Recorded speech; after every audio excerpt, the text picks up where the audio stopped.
Good morning, everybody. Welcome back to Straight Bettin. It's Monday, March 31st. I got two best bets for today, but before we get into that, I just want to do a quick recap of yesterday. So the free plays, they went 2-1. Jacoby Walter over 1.5 threes, that came through. I think he shot 3 for 5, so definitely had some good shot variance on our favor. But like I said, the 5 attempts for the plus 130, I do think that was indeed a pretty good bet. Josh Hart over 19.5 PA. He made me sweat a little bit. He'll basically always make you sweat when you see him play and he's just passing up open threes and you're just like, oh my gosh, dude, this shit is cooked. Like, how is he gonna score?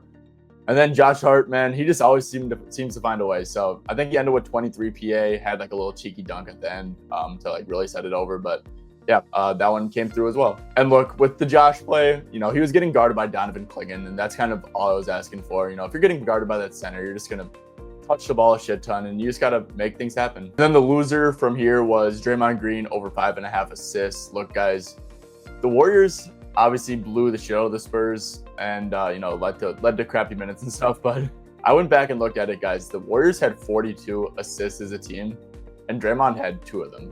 Right, and Draymond's assist percentage is usually pretty high, but yeah, man, it just didn't happen to come through. Right, the assist went to the other people, and that's fine. First official play, fellas. I'm rolling with Jaren Jackson Jr. over 24.5 PRA, and honestly, guys, I don't know what I'm missing. Maybe I'm missing something, but I seriously don't know what I am missing here. This might be the squarest look I've ever played this year, to be honest.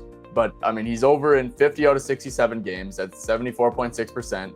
He's averaging 30.1 PRA. He's not on a minute restriction or anything. I think he's gotten into foul trouble a few games in the past, which, has been biting him in the ass his whole career. But he's been pretty good at avoiding it the last couple games. Yeah, guys, even let's do with Ja and Desmond Bane. Then, like, the hit rate gets even better, right? Obviously, like, the, average might go down a little bit, but 24.5 PRA. He's over in 24 out of 31 games. He's averaging 29.2 PRA per 30 minutes in this game. Look, they're playing Boston. I would think that, they're going to need Jaren Jackson Jr. on the court a ton.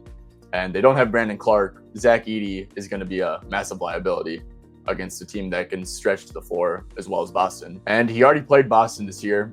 Ja Morant played. Desmond Bane played. The dude had 27, 9, and an assist. So what is that? 37 PRA. He did play 34 minutes, but yeah. And when you're like, what do you think about the Boston matchup, right? Look, the props madness stuff doesn't really stand out, doesn't really look good. They don't foul a ton. Boston doesn't. But what they do is that, look, they don't really double at all. So Jaren, when he gets his post looks, he's not going to see 2.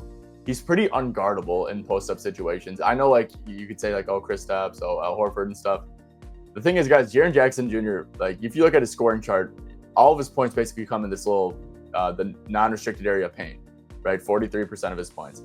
He has, like, this dominant hook shot that genuinely is unstoppable, and the only thing that's stopping him is himself, really, when he's missing it. Look, this really might be, like, the squarest play of all time, but I don't care, right? This line should probably be 27.5, at the bare minimum, 26.5.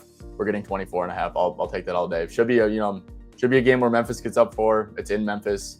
4.5 point spread. I think Jaylen Brown might miss too. So hopefully get a highly competitive game against Boston here. Before I give out my second play, make sure to like and sub to the channel. It helps me out a ton. For the second play, I'm rolling with Jordan Poole over 17.5 PA, minus 106 at FanDuel. There is 16.5 at DraftKings out there if you are interested in that as well. Look, if this play loses, you're probably going to be pulling your hair out. You're probably going to be insanely mad.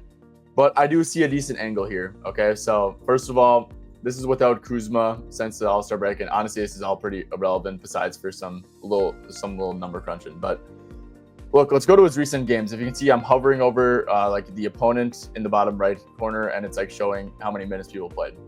Played 21 minutes against the Nets. What's the common thing about the Nets? They are a tanking team. They are actively not trying to win games. So he only played 21 minutes there. Against the Wizards, or not the Wizards, against the Pacers, they lost by 53 points, and he still played 25 minutes. Pacers are a team that's trying to win games. 76ers, not trying to win games, only plays 22 minutes. Raptors, not trying to win games, only plays 22 minutes. Knicks, trying to win games, plays 28 minutes. Magic, trying to win games, plays 28 minutes. Jazz, not trying to win games, plays 20 minutes. So guys, when this whole like fiasco of like tanking started, it was this Blazers game where they just rested the second half. And then since then, literally against every team that's trying to win games, he'll play, 25 to 28 minutes or so. And then against the teams that aren't trying to win games, he'll play 20 to 22 minutes. Yes, guys, obviously they're playing the Heat. The Heat are not really a good team, but they are trying to win games. Obviously, it's an 8.5 point spread. They're trying to win games. That's really all I got to say about the Heat. Where this without Kuzma filter is going to come into play here is, so this is when Kuzma got shipped out. This first game against the Nets, that's when Kuzma got shipped out. So since then, obviously his minutes have been down, but he's averaging 24.2 PA per 27.3 minutes, right? So you do a little math here. He's averaging, I have him at 24 minutes, right? Because I think that, since the Heat are trying, he's going to get like I think he's actually probably going to get like 26, 25, 28, maybe around there. But like I said, I'm projecting him for 24 to, try to be a little bit cautious. And per 24 minutes, he is averaging 21.2 PA since Kuzma got dealt. And then the matchup is actually, pretty good. So Miami, they are allowing the third highest pull-up frequency over the last 10 games. Khalil Ware, he's been starting. He's been playing really big minutes, and he actually plays like a pretty deep drop coverage. So, yeah, Miami, a team in the past, you'd be like, oh, you're a pick and roll handler. You're a top option. You're going to get schemed out.